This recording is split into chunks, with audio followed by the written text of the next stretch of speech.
27 abusive police officers and personnel na ipakulong na o at nasampahan ng kaso. And more than 100,000, sabi ni Pangulong Bongbong Marcos Jr., were arrested since last year up to that January to December 2023, and 100,000 arrested. 10.8 billion worth of narcotics confiscated and neutralized on the market. Meron naman, makita mo naman yung mga accomplishment nila, di ba? Meron sila. Pero as I said, yung lang, if you can't help but compare ginagawa ng previous administration at itong present administration, masasabi talaga, based on the comments of the people, na mas may diin yung previous. Yung nga, umabot na nga kami sa ICC, di ba? Dahil sa sobrang diin. Magandang progreso ito sa grassroots level dahil ang mga barangay, pag nasabi natin ay clear dyan, madali nang i-monitor at maayos na ang patakbo doon.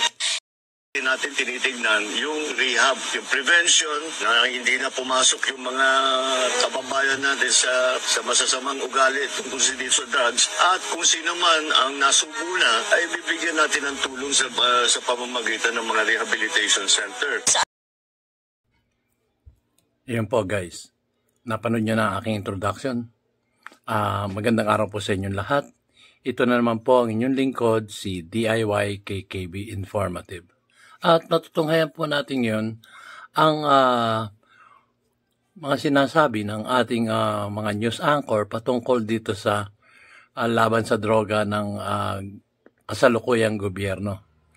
So, sasabihin nila dito kung ano yung mga accomplishment at yung mga naipakulong na ng mga opisyales o kasapi o miyembro ng PNP na kasangkot sa droga.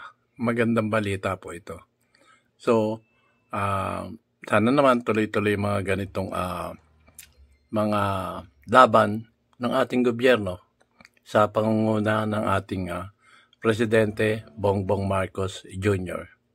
So, tunghayan na po natin guys. At bago nating sapulan to, ay magpapasalamat po ako muli sa aking mga viewers at lalong-lalo na sa aking mga subscribers na patuloy na sumusuporta sa ating YouTube channel DIY KKB Informative. Maraming salamat po. So, ito na po. I-report po ng Laban Kasama ang Bayan ang mga nagawa ng ating mga magigiting na Philippine National Police sa pangunguna ng ating Pangulong Bongbong Marcos Jr. Ito na po siya. At ang ating DILG Secretary, Benhur Abalos. Ito na po, guys. Ayan o.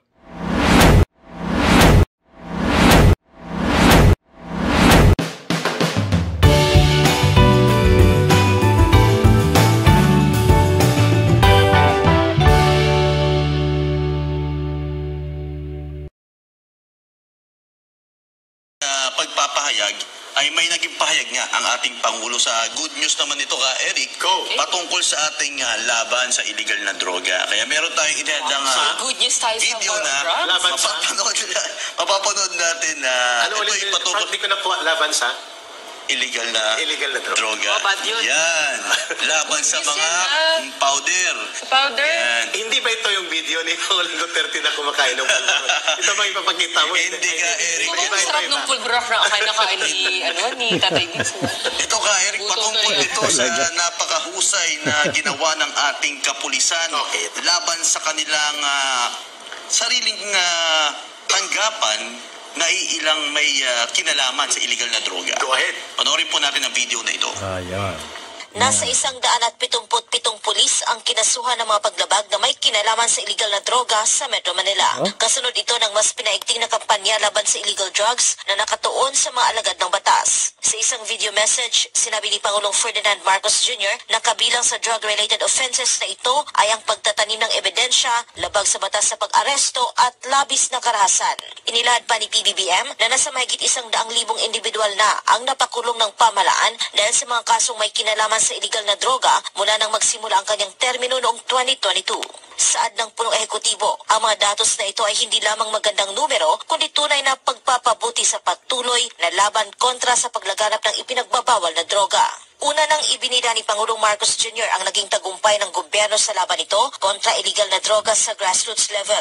Ito ay kasunod ng ulat ng Philippine National Police na nakapagkumpiska ito ng humigit kumulang 10.4 billion pesos na halaga ng narcotics noong 2023. Kasabay nito iniulat din ng PNP na nasa mahigit 27,000 mga barangay ang naideklara ng drug cleared. Isinalaysay ni PBBM na magandang progreso ang anti-illegal drugs campaign ng gobyerno sa grassroots level. Magandang progreso ito sa grassroots level dahil ang mga barangay, pag nasabi natin ay clear dyan, madali nang i-monitor at maayos na ang patakbo doon.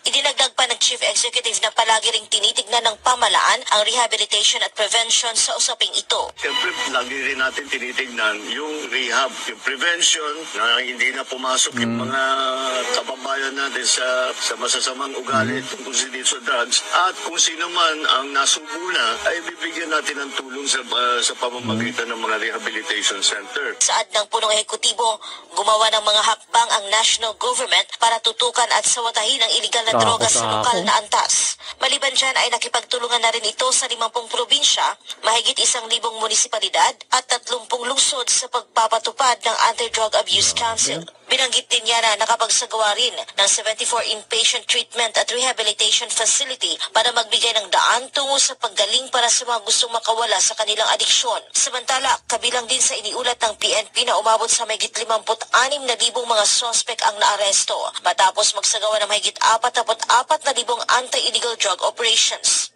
Mababatid na isinasagawa ng kasalukuyang administrasyon ang bagong estratehiya sa pagtugon sa mga illegal na droga sa pamamagitan ng pagtutok sa rehabilitation, reintegration at preventive education programs, particular para sa mga kabataan. Nauna na rin sinabi ni Senator Ronald Bato de la Rosa na magandang accomplishment ito ng pamalaan patungkol sa anti-illegal drugs campaign. Gayunpaman, iginiit ni de la Rosa na base sa komento ng taumbayan, mas may diin o tindi ang aksyon ng nakarang administrasyon sa kampanyang ito. So, magandang accomplishment yun. Magandang accomplishment. Meron naman. Makita mo naman yung mga accomplishment nila, di ba? Meron sila. Pero as I've said, yung lang, if you can't help but compare ginagawa ng previous administration at itong present administration, masasabi talaga, based on the comments of the people, na mas may diin yung previous. Yung nga, umabot na nga kami sa ICC, di ba? Dahil sa sobrang di, di ba? Mas di talaga. Ito ngayon, nagtatrabaho pa rin sila, pero ang hindi, yung emphasis ba, hindi kasing tindi nung previous. Yun lang. Pero hindi ko sinasabi na wala silang ginagawa. In fact, ang dami nilang mga accomplishment. Marami silang accomplishment. Malinaw po, tatlong datos ang tinandaan ko. 100... Komentuhan po muna natin. Yun nga po, meron na po raw sila na ipakulong na 177 na pulis at maraming sa grassroots ang naipakulong na nila. Nasabi pong grassroots dito, yun sa, kumbaga may kukumpara mo yan sa poorest of the poor. Yun sa grassroots, sa babang-baba talaga. At yun nga, marami silang accomplishment sa grassroots. Kaya lang, ang inantay ko rito sa balita dito ng Laban Kasama ang Bayan, yung mga mas matataas na tao. Yung nag-deliver ng mga epektos na to, itong mga droga na to sa grassroots. Wala pa ako nababalitaan na na nahuling, sabihin na nating mastermind o may kinalaman doon sa shipment nung malalaking nakumpiska nilang yan. So, hindi natin alam, guys. Wala pa tayong alam at hindi pa natin na papakinig or naririnig dito sa ating mga news anchor kung ano yung mga nagawa patungkol kasi sa babalan sila nag-operate. Pero yung sa taas parang wala pang balita. Kasi sabi nga ng ating Pangulong Marcos Jr., nagsimula sila dun sa grassroots at kung sino yung mga gustong magbago, mayroong mga rehabilitation na kanyang inilalaan para dun sa mga gustong magbago na mga drogista. So, ituloy po natin guys. Nakomentohan ko lang po. Kasi ang hinahanap natin yung yung kumbaga yung mataas na tao na siyang naglilika o nagdi-deliver dito sa grassroots ng mga drogang ito na nakakasira sa ating mga mamamayang Pilipino dito sa ating bansang Pilipinas. Tuloy po natin, guys. 77 police personnel or officers involved sa illegal drug arrest and operations, pagtatanim ng ebidensya, yung But mga not type... using. Hindi. Not using. Holidam, ang iba ma'am users ay naipakulong din Okay. ng ating PNP. Congratulations, General Acorda, President BBM, DILG Secretary Abalos. 177 abusive police officers and personnel 177. na ipakulong na at nasampahan ng kaso. And more than 100,000, sabi ni Pangulong Bongbong Marcos Jr., were arrested since last year. Up to that January to December 2023, 100,000 arrested.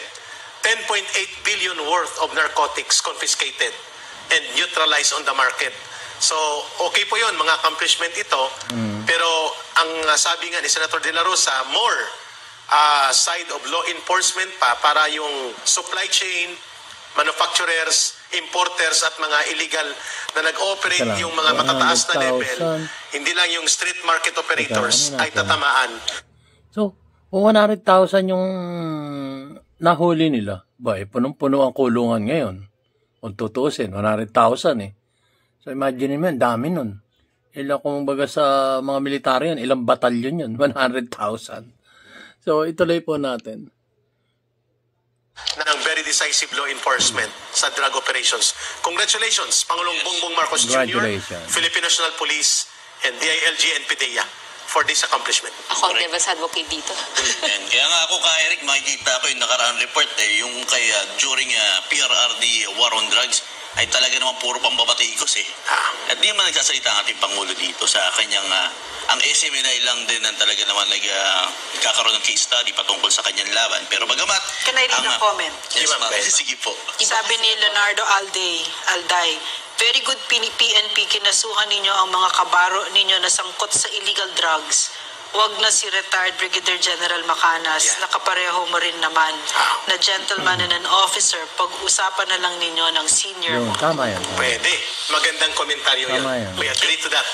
Pwede siyang pumuna si Chief PNP at mag-express ang saloobin niya, pero yung sasampahan pa ng kaso mukhang mataas. Matayog po yung action na yon kung ikukumpara, hindi commensurate doon sa isang naglalahad ng opinion. Tsaka may sasabihin lang ako kasi we're very happy na ganyan yun and we'd like to thank the PNP for doing this, no? Kasi ang problema sa drugs, talamak talaga yan. Serious. I cannot find a Filipino family that's not being affected by it. My own family. My own family too. We have relatives that were talagang lulong sa droga because nga malaking problema. So this is what we really want because drugs has destroyed a lot of lives and it has destroyed this country.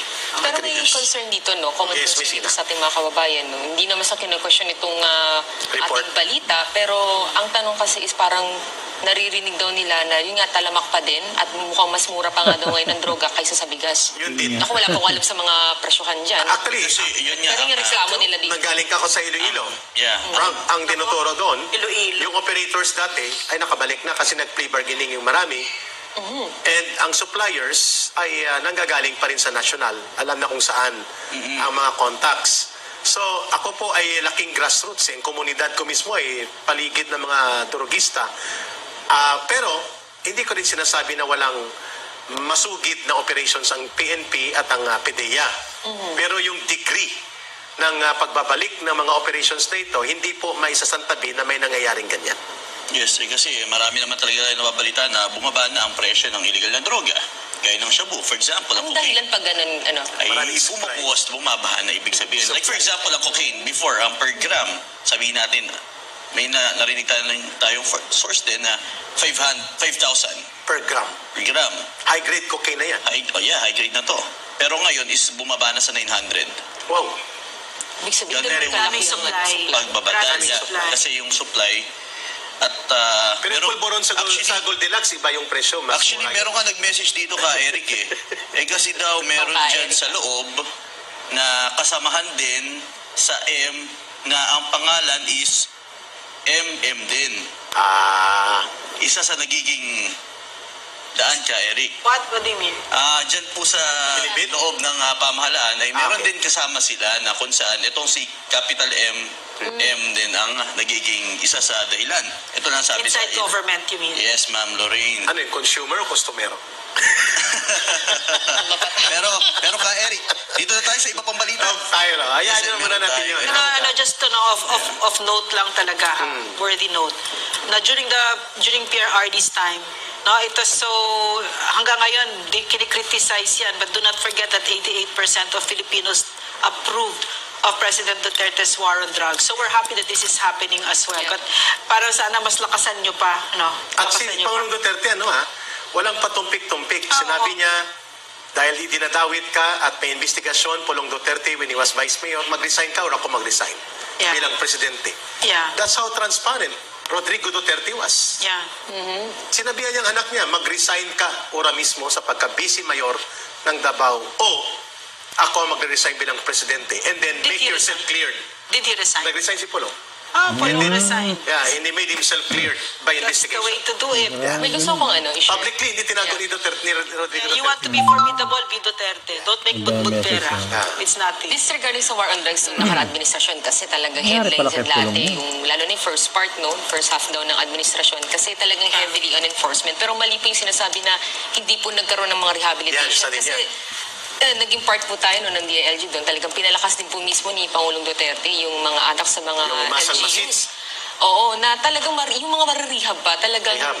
yun yung isa sa mga pinupush nun. No? Tama. I think yun yung gustong direction din ng Marcos administration ngayon na mas focus daw ngayon sa mga pag-rehab. Yeah. So, but I think it should, di ba? Kasi nung both sides Messina, nung sa CPP ako, ang Oo. kapatid ko mismo pinarehab ng Anong taon Gabriela. yan? Mga nasa year 1998-99 yata ito. Oo. Nung nasa CPP ako, at kami ang nagdala sa kanya, pero na mag-relapse siya, nirescue namin siya sa Cavite, sa may Tansa, Cavite. Nasa NPA na ako. So, Arlene Brosas, hindi ko nakalimutan yun, ha? It was Asang lugar na ngayon sa may sa Scout teachers Delgado. village. Scout. Pero ang rehab ng kapatid ko, misinan sa Commonwealth. Ang network nun, sina Obet Mataro ng Gabriela nagdala. Pero Pero mga kasi- CPP ito, yes. mga kababayan. I believe naman din talaga sila. Pero again, ang dapat talagang putulin dyan una yung supply. Supply. Oo, Kaya yun nga. talaga law enforcement po natin ng mag-ano dyan. Mga Kasi billion-dollar industry yan. Napakaraming buhay na sira niya. Yeah.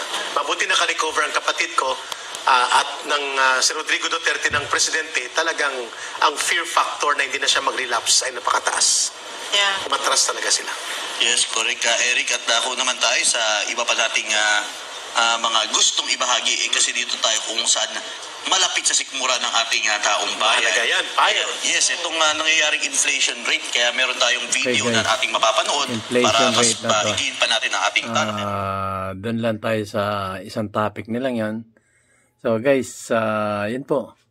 Ang hinahanap ko kasi yung yung puno. Yung puno na kumbaga kung saan ang gagaling yung droga, wala silang report doon. Tapos ang naipakulong nila itong mga kapulisan na may kinalaman sa droga, yung 177. Naipakulong na po raw. Tapos yung sa grassroots, marami rin sila ipakulong.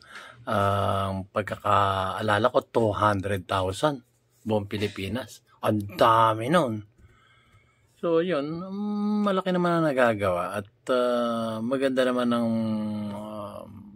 sabi nga ni Senator Bato de la Rosa, konting din pa. Konting din pa kasi medyo mahina ang araw. Mahina ang araw pa. Parang kung ikukumpara nga nung ating panahon ng dating Pangulong Rodrigo Duterte, madiin na madiin talaga yan. Yung nga banggit niya, nakita nyo, madiin, nakarating nga sa ICC. Talang yung internal affair natin yun, yung mga ganun, bakit kailangan pa ng ICC. Anyway, yun po, at natunghayan nyo na guys, ang patungkol sa mga accomplishment under ng ating Pangulong Ferdinand Romualdez Marcos Jr. At congratulations PNP at marami kayong mga accomplishment pero konting din pa raw sabi ni Senator Bato de la Rosa, dating PNP yung namumuno sa PNP chief. Ayan.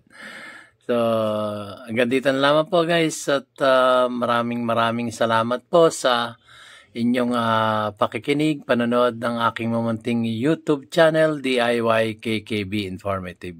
At sinasabi ni DIY KKB Informative, may simula at may wakas. Meaning, may simula at may katapusan. Yun lang po ang pupuntahan natin sa ibabaw ng mundong ito. Kaya gumawa na po tayo ng mabuti at magkaisa tayong lahat. Maraming salamat po. See you on my next vlog. Thank you po. Laban Kasama ang Bayan with Pastor Apollo Sikibuloy. Thank you very much po. Have a great day.